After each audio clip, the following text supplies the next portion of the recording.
అయోధ్యలో రాంలల్లా ప్రతిష్ఠాపన పూర్తయినప్పటినుంచి రామనగరికి భక్తులు పోటెత్తుతున్నారు. ప్రతిరోజూ 1.5 నుంచి 2 లక్షల మంది భక్తులు బాలరాముణ్ణి దర్శించుకుంటున్నారు. గడిచిన 18 రోజుల్లో దాదాపు 40 లక్షల మంది భక్తులు రాంలల్లాను దర్శించుకుని పూజలు చేశారు. భక్తుల రద్దీ నిరంతరం కొనసాగుతోంది.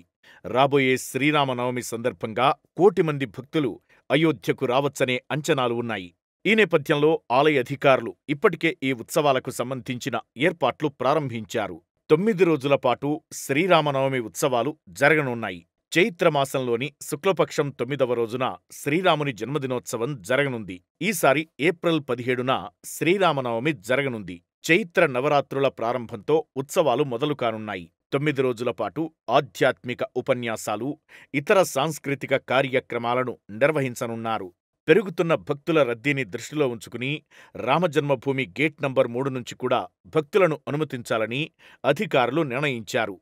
ఈ మార్గంలోని 40 అడుగుల వెడల్పు రోడ్డు నిర్మాణం పూర్తయింది. గతంలో ఈ మార్గాన్ని వీఐపీల రాకపోకలకు ఉపయోగించేవారు. దీంతోపాటు ఆలయ సముదాయానికి ఉత్తర దిశలో కొత్త రోడ్డును కూడా నిర్మిస్తున్నారు. రామజన్మభూమి మార్గాన్ని రైల్వే స్టేషన్కు అనుసంధానించడానికి ఏర్పాట్లు జరుగుతున్నాయి.